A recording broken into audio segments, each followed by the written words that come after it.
As soon as it loads.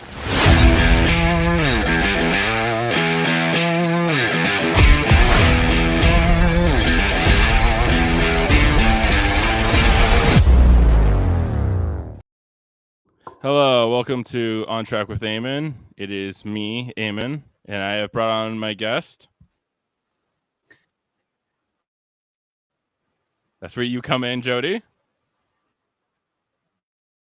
Oh, hello. Yes. Hello. I think we're having a little bit. For some strange reason. I think a little bit.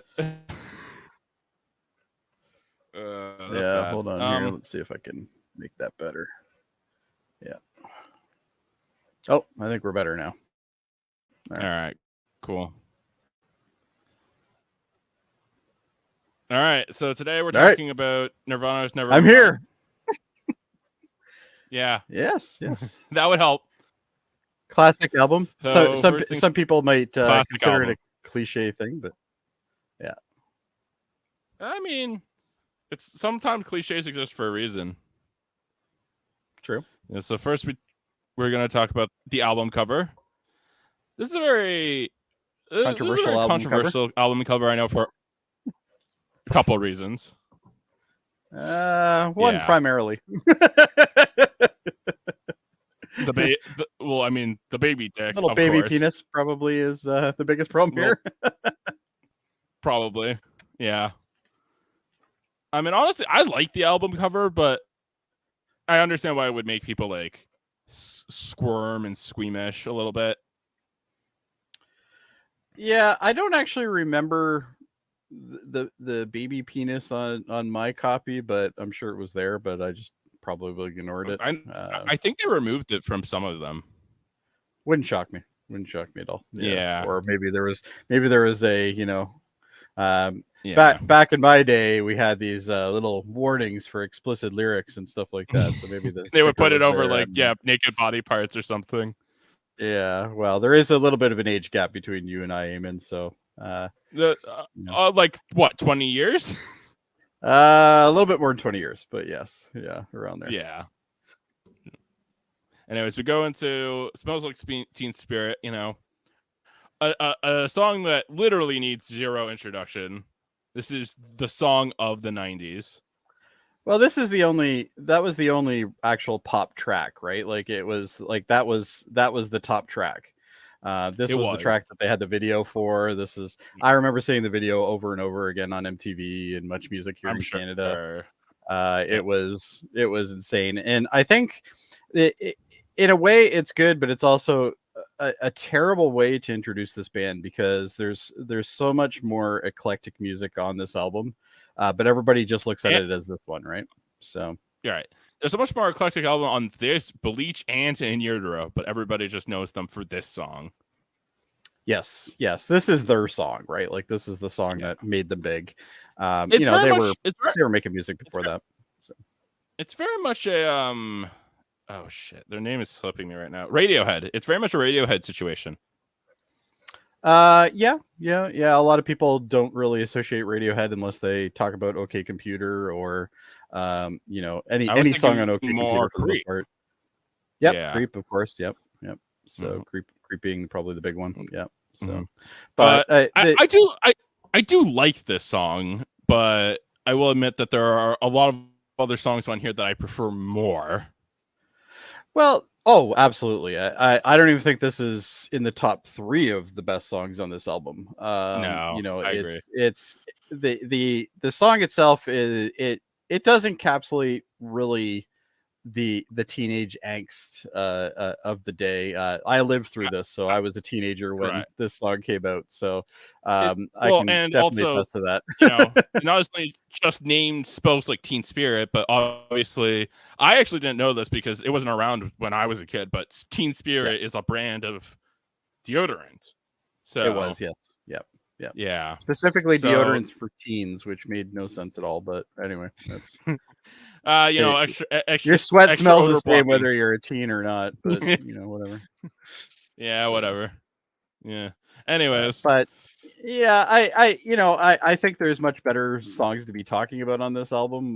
But obviously it's the song of the album. This is it is the the song song of that the people album. went and bought the CD or the LP or the Yeah, cassette exactly. of it. This is the single, So I guess, if makes you sense. wanted to put it like that. Well, this is the only real single on this Yeah. album, right? Everything else Right. is kind of, there was some that, obviously got onto the charts, but didn't get nearly as high as this one did. I can't remember Not how even. far this one went. I think this was what top 6, I think is the highest it went. Did this not something like reach that. top 1? Did this not reach number 1? The LP did, but I Okay. think, yeah, actually, I'm just looking at my little notes here. It peaked at number 6 on the Billboard Hot 100. Okay. So it never beat out some of the other stuff at the same time, but this was also a genre that really, this is kind of, I look at this album as being the album that kind of brought rock back a little bit. It really was, because you look at the late 80s and it was just the death of hair metal. Well, it really was. Yeah. You had, all your different, hair bands and stuff like that. And then we kind of got back into the, corporate greed / grunge type movements and stuff like that. So, Man.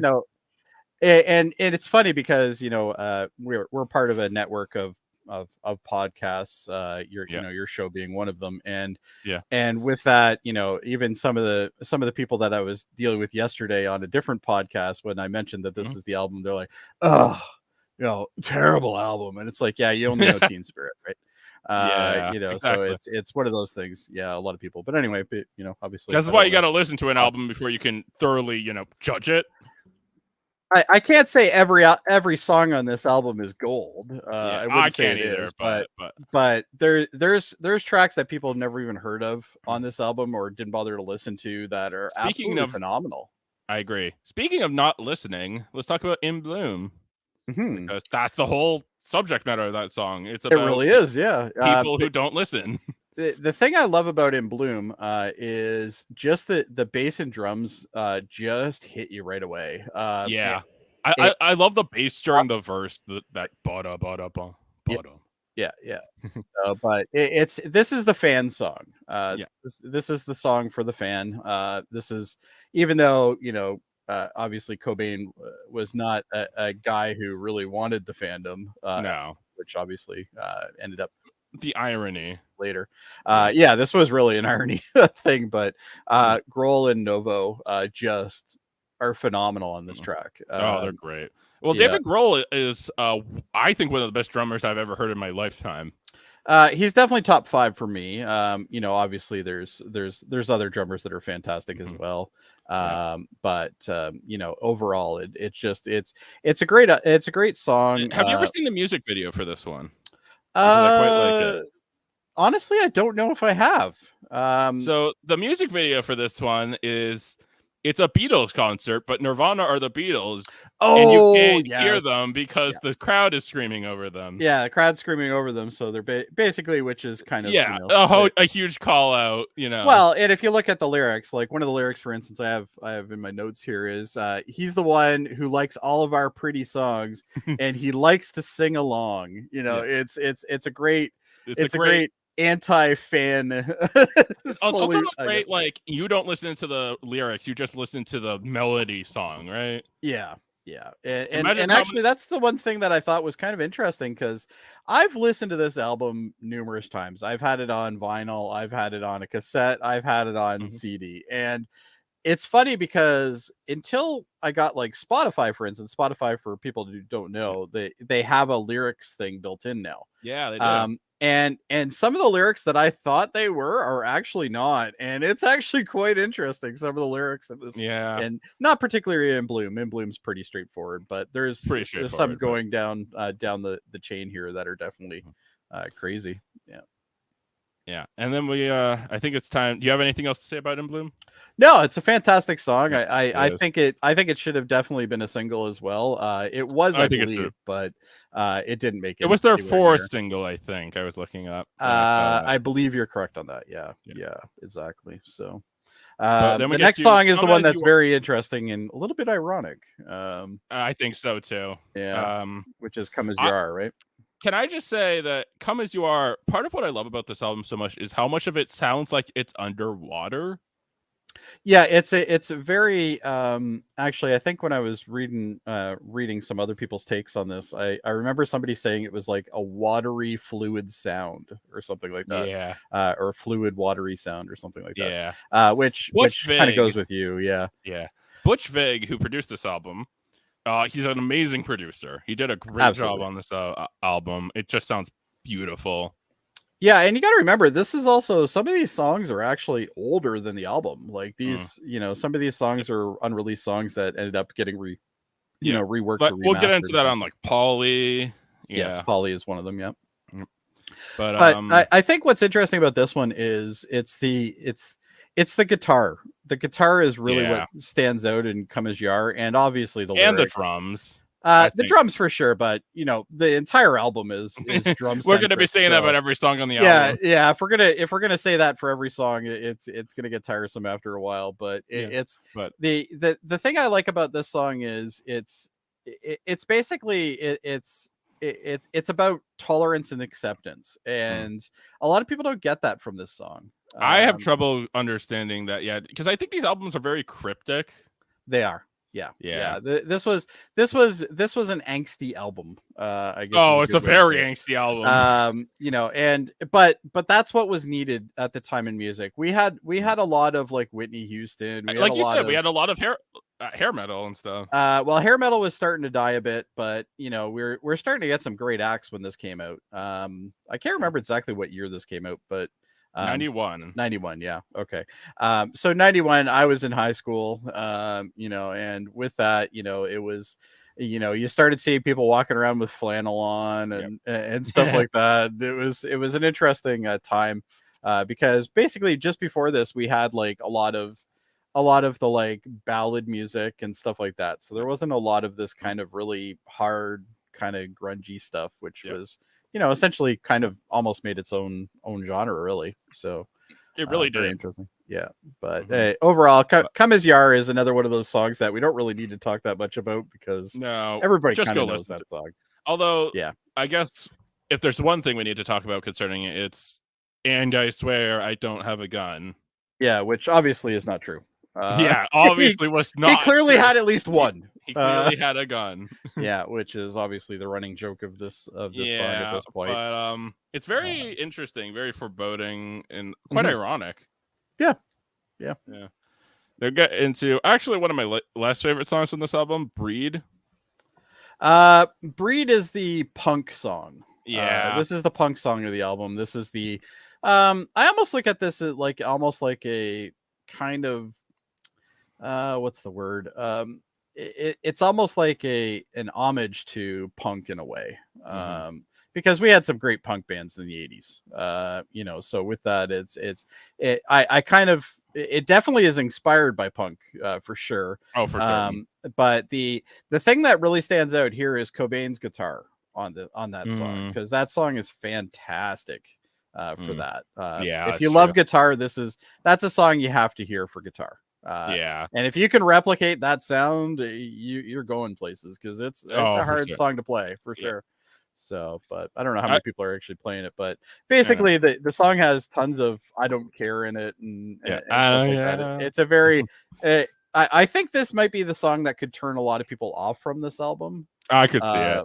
I tend to find that when I'm listening to this song, I'm really just waiting for Lithium. If I'm being well, Lithium's the next one up, right? So I for this review, I've listened to this entire album probably 3 times all the way through, and it brought back a lot of memories, but I agree, this is kind of, it almost feels like a filler song. It feels like an experiment that they just kind of put in there. So I wouldn't say it's the best song on the album. It definitely isn't. No, it's definitely not. But then when you get into Lithium, I really like the switch between the quiet and the loud in this song. I like the guitar. Yes. I like the way the bass plays with it. And I love the lyrics here, because really lyrics are fantastic. The lyrics of this song are basically about a religious devout person who takes it way too seriously. Basically, yeah. I actually have some lyrics here. I'm so happy because today I found my friends. They're in my head. I'm so ugly, but that's okay. because so are you. So are you. And it's a nice grounding song. I think it's a song that when I heard back in the teenage years of my life, I might have thought, oh well, obviously I'm not the only one that feels that way. So maybe that's not necessarily a healthy thing, but it is. I don't think you should be relating to Lithium. No, Lithium is definitely not a song you should relate yourself to, but if you think you can relate to it, maybe you might want to seek a little bit of a little bit of guidance one way or the other. Yeah. Anyways, yeah, there's not much to say about Lithium either. There's not much to say about it other than it's Lithium. It was a single, and it deserved it. Yeah, I think it definitely is a good pick for a single off this album for sure. Mm-hmm. And then we get to actually what is one of my favorite songs, Polly. I'm not a fan of Polly. I like the concept of Polly, but it's this is a very poppy song. The interesting thing with Polly is that Polly is the only song I could find from this album that was actually recorded at a different recording session, almost a year before the original session. Yeah, and so it almost has that Bleach production, I'd say, compared to the rest of the album. Yeah, I wouldn't disagree with that. Yeah. But I really like, you're right that it has this hooky feeling to it, but I also just like, I just like the lyrics. I like the way Kurt's singing is. Yeah, the only thing I don't really like is the subject matter. The subject matter is about, it's not really totally about it, but it was inspired by an abduction and torture case. Yeah. And to make a poppy-ish kind of song based on that thing kind of bothers me a little. It's a song that always makes me feel uneasy when I'm listening to it. It's not a bad song. That's the point. But well, I think it is the point. Yeah. See, I've always thought is Kurt Cobain as a lot of a feminist in a certain way, and songs like this are a lot like that. Yes. Yeah. This is it's probably, even though I don't think it's supposed to be, it's one of the more depressing songs for me on this album. It just, especially now that I know what kind of the basis behind it is. If I didn't know that basic behind it, I might not feel as weird about it. That's fair. But I've always known the backstory of that song, to be fair. Yeah, I didn't until probably about 10 years ago, I think, is when I first read about that, and I was like, oh geez, wow. Yeah. And then when you look back at it, then you're like, how could I not have figured that out? But yeah, it's pretty obvious. It's one of those songs where you see that and you're like, oh my god, it makes perfect sense. Yeah, it really is. And that's the thing that kind of bothers me about that. I feel very uneasy about listening to that song now, and but I still think it's a good song. I think it's a neat song from a pop perspective as well, because it really shows how much more diverse he was than people give him credit for. Really, which I think that's important. I think that really comes down to Smells Like Teen Spirit, though. Oh, for sure. Yeah, for sure. Yeah. But we go to Territorial Pissings now. One of my favorite names for a song. This is another very feminist song. Sorry, I didn't mean to interrupt you, but the thing that I think is interesting is the quoting of the Youngblood song in it, which is even more interesting. Oh yeah, I didn't. Yeah. I don't listen to that band, so I didn't catch that. Yeah, well, it was a very 60s kind of rebellion song, right? So it was okay. But he get together, blah blah blah, and come on, people, now smile on your brother, all that stuff. I love that opening from Kurt, or no, sorry, not from Kurt. That's from Chris Novoselic, the bassist. It is, yes, yeah. I love that. You could just feel the irony behind his voice. Well, it's directly pulled from a song, right? Yeah. So it's not even an original lyric. But I do like I like how it goes from that part to just an instant kind of without, that's one of the more for lack of a better term, I would say ear rape It's a very, it really gets right at you when it starts up. And it doesn't stop. It's although just it's like definitely not the most ear rapey song. No, no, you know what I mean. You know, probably the hidden track would be probably. Oh, for certain, for certain. Probably that, but Yeah. we'll get to that eventually. We'll get to that. But and it's the whole just because you're paranoid doesn't mean they're not after you. I love that. Yeah, so good. It's fantastic, but it's not my favorite song on this album, but I would say it's probably top 5 anyway. Well, top 3 probably. The next song coming up is one of my favorites. I can understand that. Yeah, Drain You. Drain You is a fantastic song. I like the haziness of this song. Very, very, very hazy. Yes. Yeah, I agree. But it's it's actually a relationship song, but a lot of people don't get that.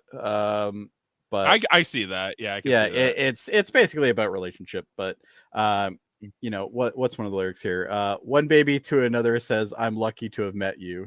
Like it's almost a love song that he's put in here. But yeah, pretty much. It's a love song that definitely has a thick coat of anger on it, which I think is very much. Thing. Yeah, but I would say it's definitely in my top 3. This is one of my favorite tracks on the L album. Yeah, I could see that.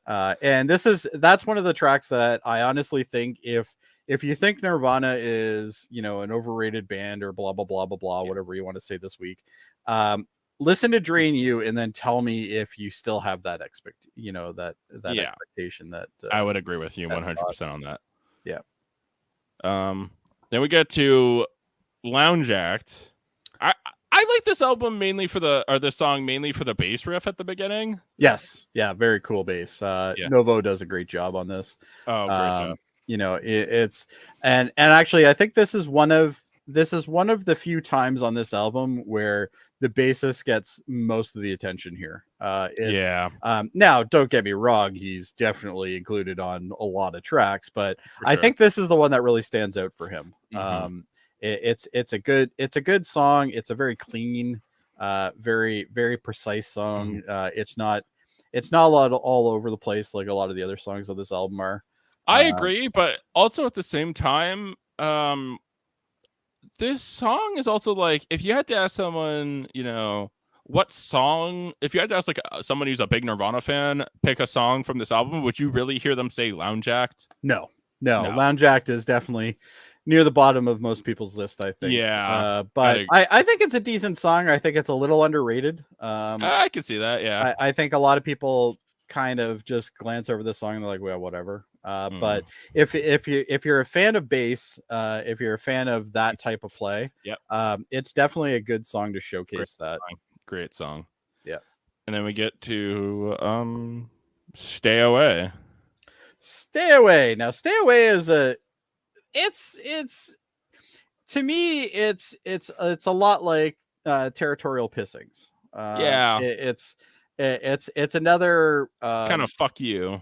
It's a bit of this is again a bit of an ear rape. The drum and bass definitely go full tilt on this song. Yeah. This is if you're a drum and bass kind of guy, this is your song on this album, because this is by far one of the biggest examples of that. Really, the rhythm on this album in general, though, is just perfect, even from the guitar. The three of them together were a powerhouse. They really were. Now, I can't say I'm a massive fan of Kirk's vocals, but his guitar playing was fantastic. He definitely was. I sometimes think, what would he have been like now?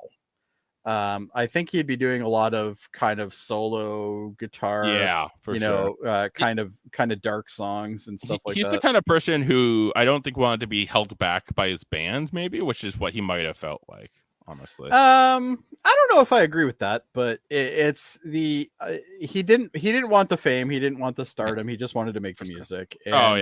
And Dave Grohl's a lot like that as well, but Dave Grohl handles the fandom much differently. Yes, but he can handle that type of thing. But he can handle that kind of thing, and he's happy to have that kind of thing. Oh yeah, Dave Grohl's Dave, he's a stand-up guy. Every time you see him in interviews and everything, he's a super humble man. And he's the kind of guy that doesn't like to disappoint either, which is great. He has a rule when he goes on stage for Foo Fighters, and he basically says, "We don't go on stage until everyone in the band is having a good time." Yeah, and that makes sense because if people sense. are paying their hard good money, they want to be able to, they want to give be them able to something see it. good. Yeah. So, but Stay Away, I think it's lyrically, I would say it's probably one of the weakest songs on the album. But it's still a good song. And that's the thing that really bothers me when I hear people say, "Oh, what an overrated album" and stuff like that. It's like, have you actually listened to this? Yeah, you probably haven't listened to most of it. Yeah, and a lot of people, obviously they've listened to the four main tracks. The four main tracks. Which, obviously Lithium, In Bloom, and obviously Smells Like Teen Spirit. But yeah, I wouldn't say that this is the standout song on the album because I don't think it is, but it's definitely a nice accompaniment. It's a good song, right? It's a good song on that. Yeah. I actually feel like these 4 songs we have here, they're just like really good back to back. Oh yeah. No, the album, Shack, Stay Away, and On a Plane. The thing that I like about this album is it really is. It's almost a stage show. The songs themselves really do kind of jump into each other. They did a great job on putting them in the order that they did. I think if you listen to this album on random, it doesn't have the same effect. No, you really have to kind of play through it. But they did a good job on it. I think the only one that really stands out in the wrong spot is actually Smells Like Teen Spirit. Yeah. Smells Like Teen Spirit, I think, should have been around a track 7, track 8 on this album. But it's track 1 because that's the reason people. But people were buying it for that. They wanted to hear it right away. They wanted, when they put it in their CD player, they wanted to be able to hear that first. So I get it. And that's ironically, a guy who is against a lot of marketing and stuff like that. Yeah, exactly. and the first track on his album is the one that actually probably made him his most amount of cash. Well, he infamously very hated it. Yeah, he was not a fan of that song at all. Whenever you see him play it live, he plays it basically at like double speed because he just wants to be done with it. Just wants to be done. Yeah, when you even see like the accompaniment sessions or whatever they call it, unplugged or whatever, even then it's like he's not enjoying that song. No, he's not. So, but let's talk about On a Plane. That's a weird one. It's a weird one. I feel like it's very similar to Breed, actually. Yes, I would agree with you on that. Yeah, very much. The whole point of this one is basically it's supposed to talk about the dire state of, for instance, being homeless and druggy, and there's excuse me, this is the you're skipping a track. I'm skipping a track there. Yeah. No, sorry. This is we're doing On a Plane, right? Yeah, On a Plane is the we're doing On a Plane. This is the pop one with a lot of the distortion beats in it. Yeah, stuff like that. Yeah. Okay. Yeah. Sorry, I got the two. I'm in the wrong. I'm on the wrong track. You fool. I've been saying about these last couple of songs, I think they really work well when you listen to them as the album. Mm-hmm. In that order, yeah. I think they really accompany each other well. On a Plane is you know what? On a Plane is the one that I always have a trouble with. That's the drug song. Yeah. Yeah. Okay. Yeah. Okay. Yeah. Duh. All right.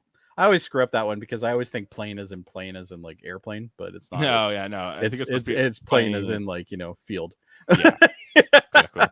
I wouldn't say this is that track. It's got a good beat to it. It's a very poppy song. Maybe a little too far poppy for me. It's weird to say that it's poppy because it's still a very grungy sound. Like you would never. It is very grungy on the radio.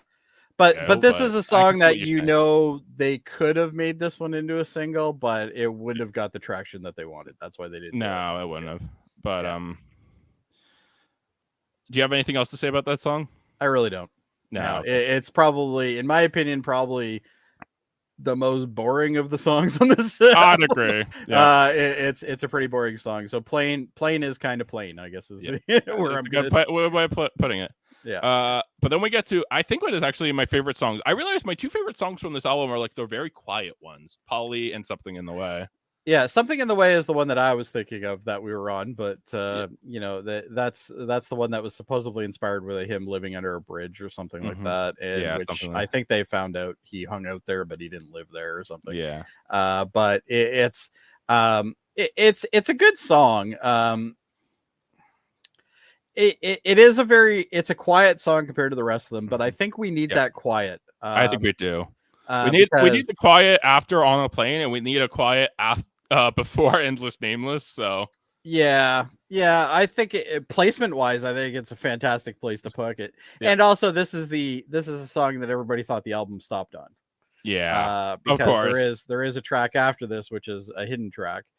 Which we've lost the art of that now that we have Spotify. Yeah. So do you want to tell people what a hidden track is? So a hidden track was basically, for instance, when you put in your CD player, you would have the track listing would normally be the amount of songs that were on the CD. So in this case, when the CD was put in, it would show you. It was supposed to show you 12 tracks, but there was actually 13. Right. So this one would play after a brief pause. What's that? 4 minutes of silence, I think it was. Something like that. Yeah. There was a whole bunch of blank at the end of the 12th track. And then all of a sudden, Endless Nameless. You get hit with Endless Nameless, which is the end of the album. This is just an absolute ear raping. Yeah. In every imaginable. To give the story of this one, this actually didn't appear on the very first pressing of this album, but every pressing afterwards, it shows up, and it's basically an impromptu rage sesh after a failed recording of Lithium, where the whole band just went, super loud, super shit, crazy, and Kurt breaks his guitar at the end, and it is amazing. Yeah, and it's almost metal. Oh, it's very metal. I think this is the most metal that Nirvana's ever been and ever will be. Yeah. This track it's a track that I wouldn't say is for everyone. No. It's definitely not. But if you like it, that sort of stuff, like industrial metal stuff, you would love this song. You'll love the track. Yeah, it is just the bass is what stands out the most in that song. Well, lack of song, I guess. But yeah, pretty much. There's definitely a rhythm there, but it is just they're definitely working all together, but it's still chaotic. Yeah, Novo probably is the star of this track. The bass is just something else. If you're a bassist and you haven't heard this song, you need to listen. Do yourself a favor. You got to listen to it. If you could aspire to be even close to what he's doing on this track, you're going to be a fantastic bassist. Yeah, because it's crazy. And a lot of people don't even realize it exists because a lot of people only listen to the first pressing. So it's one of those things. I bought the album so many damn times that I do remember this being there. Unfortunately, a lot of what they did with secret tracks nowadays is that they actually list them. Well, not only do they list them, but there's no secret pause or anything like that. No, like on Spotify, you don't get 4 minutes of blank, and then all of a sudden this track starts. It's literally in the track listing. It's literally just track 13. Afterwards. Yeah, it's track 13. And when they released the deluxe edition, they just they named it and tracked it and got rid of the 4 minutes and all that. But it's in my way, it's a nice goodbye on this album. You had a lot of emotions on the entire album, and then this is just like the emotions. This is the music equivalent of somebody just breaking down in rage tear. Yep. Like that's only because that's what it is, right? And it really is what it is, because they literally were so pissed off at this failed recording that they just kept going, and it's very cool. It turned into Endless Nameless. It's definitely, it's not for everybody. I think it's something that everybody should experience once, but at least once. Is it something you're going to listen to in the car? No, probably it's not. It's like Revolution 9. You have to listen to it at least once. Yes. Yeah, I agree. All right, now it's time to talk about. So we haven't done this past couple episodes because I don't think it's really fit, but we're gonna do favorite track, least favorite track. So why don't you give me your favorite track first, Jody? Oh, favorite track. It's hard because there's a lot of good ones on here. I'm still prone to Drain You. Drain Yeah. You is still probably my Okay. favorite I can see the track on argument. it. But it's Yeah. hard because there's a lot of tracks on this one. Like Territorial Pissings, I absolutely love. It's a hard pick because yeah, you're Lithium, I right. love. Yeah. It's a good song. Yeah, I'm gonna stay with that. I think I'm gonna stay with Dream You. I I can think, respect that. I can respect Drain You. yeah, Dream You. As for me, I already mentioned it earlier. It's going to be Something in the Way. I just love the production on this. Is the song where I feel like the production gets to really shine. Like they shine in all the other songs, but really here with the violins and everything, the chords and all that. It is a love letter to music. Yeah. I'll give you that. I wouldn't say it's my favorite track. It's a decent track, but I wouldn't say it's my favorite. I would rate this kind of in the middle for me. Okay. Least favorite. What would you pick?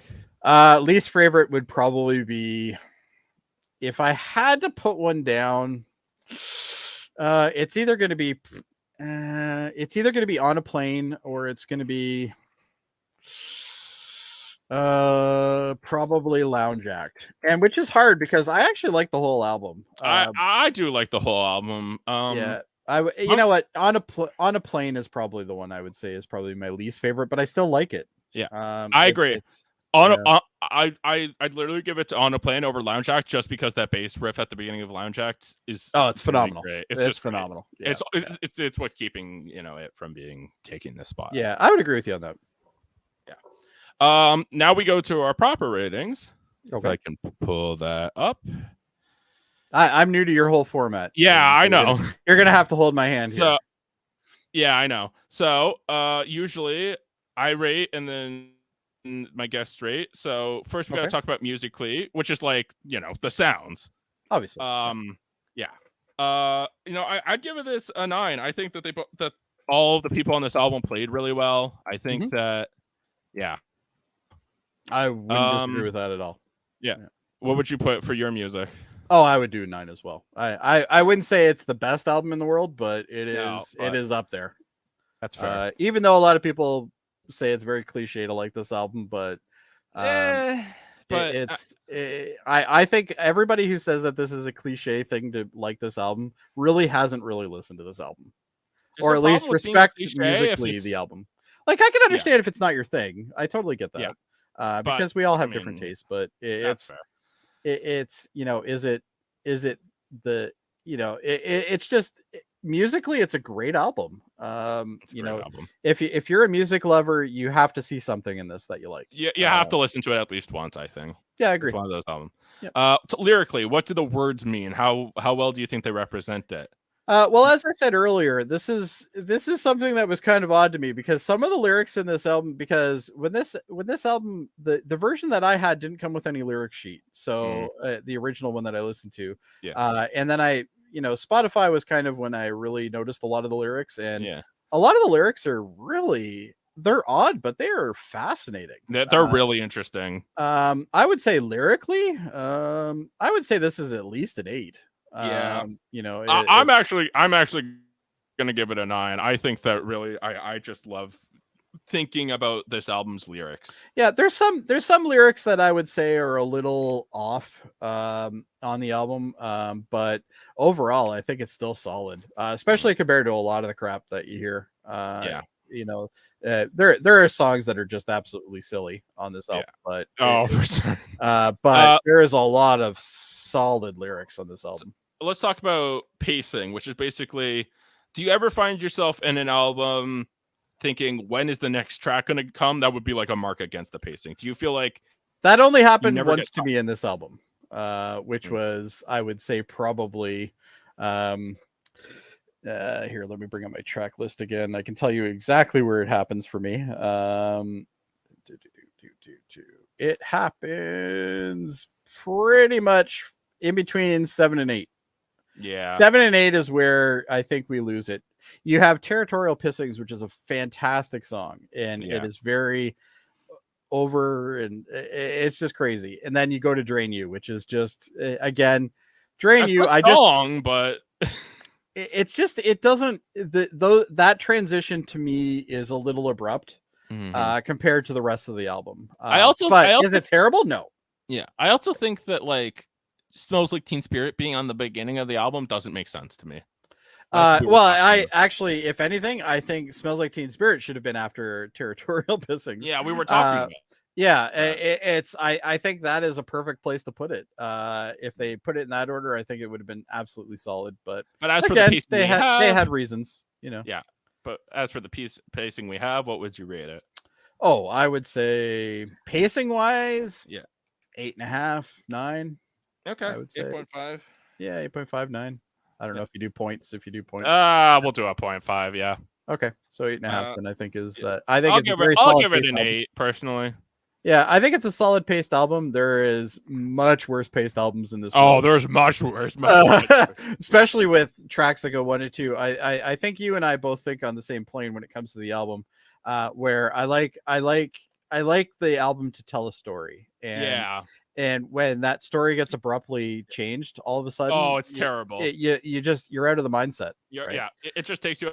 But we also live in a world now where album pacing is not important at all. Okay, no, it's because people aren't listening to every track now. They're only listening to certain tracks because we have stuff like Spotify. See, that's why I care so much about it, though, is because if you're making an album, it should flow cohesively.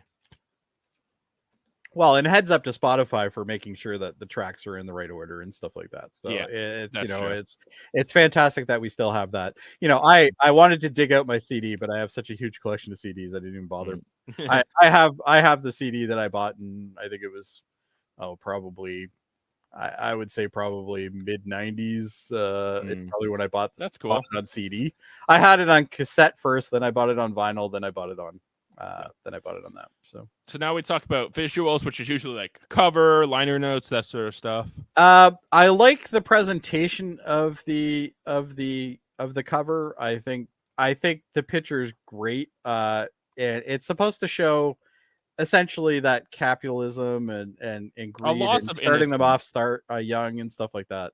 I like it. I'm gonna deduct a point for the baby penis, but it's. I think overall, I think the presentation is pretty good. I think it could definitely be better. I would say probably a 7.5. That's fair. Somewhere in there. Yeah. I actually think I agree with you on this. I like it, but the baby penis bothers me, and it looks weird. It makes me uneasy. That's for sure. Yeah. So, now let's talk about production. I think they hit it out of the park. I agree too. I would say easily a 9. I've heard better produced albums, but they're far and few. But I think this album is way better in Utero when it comes to production. I'd actually give it a 10. I think Butch really Vig a 10. Wow. I think Butch Vig is a visionary as a producer. Oh, I wouldn't disagree with you. I wouldn't disagree with you on that. But I think there is still room for improvement there, but I think it's very minimal. So I'm going to say 9. That's fair. Now, I don't know what's going on. Usually we have this combination thing that sets up and it uses calculations for like what our combined score is, but it's not working right now. So sorry about that. Probably. So, I can't even see it right now. So, but I'll have to get on my dad's ass about that. Anyways, this has been Eamon on Track with Eamon and my guest. Thanks for having me. It was fun to get out of the Star Trek world for a while. It was great because I'm obviously from a Star Trek podcast. But speaking of which, we are part of a United Federation of Podcasts. We talk about. Speaking of which, we have Live Long and Podcast. Which what were you doing yesterday? You said. Oh, we were rating the captains on Locutors of Trek. Which is another podcast that we have on the network. With Davin Scalhorn, one of your family members, and everybody's cousin. Pretty much. Pretty much everybody's cousin in the world is Davin. And we're rating all the different captains of Star Trek. Yeah. But then we have Trivial Debates. They had the wrestling episode, I think. Still, they haven't done a new one yet. No, I don't think so. I think you're right on that. I'm just gonna take off your little thing at the bottom there. Yeah, sorry about that. I haven't been to the podcast, so that's fair. Super Mario Brothers. They talk about Big Brother and Survivor, so that's a good time if you like that stuff. Yep. Yep. We got Hold Up movie podcast with one of my favorite on the network. Actually, I really like that podcast. I agree. We got. I highly recommend people watch Murphy. that one. Yeah, it's a fun time. Yeah, Devin and Murphy. They talk about movies. They pick 3 different movies, which I think they're doing Pink Panther and what else are they doing? I can't remember. Yeah, that's right. They're doing what is it? Spy movies, I guess. Yeah, that sounds right. Like espionage, spy movies, kind of thing. Is the next topic. Davin, we got X-Rated, an X-Men animated show podcast. Yeah, and this is another kind of hidden gem of the podcast world, I think. Yeah, I think so too.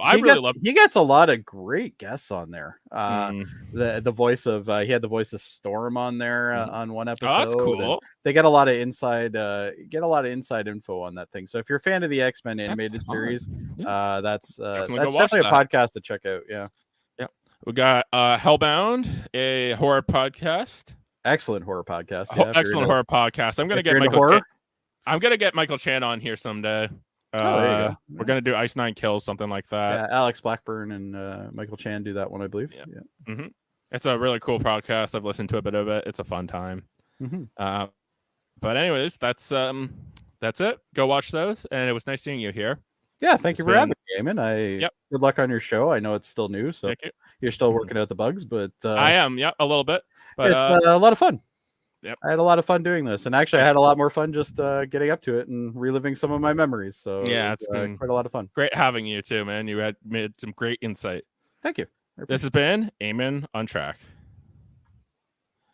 Gotcha.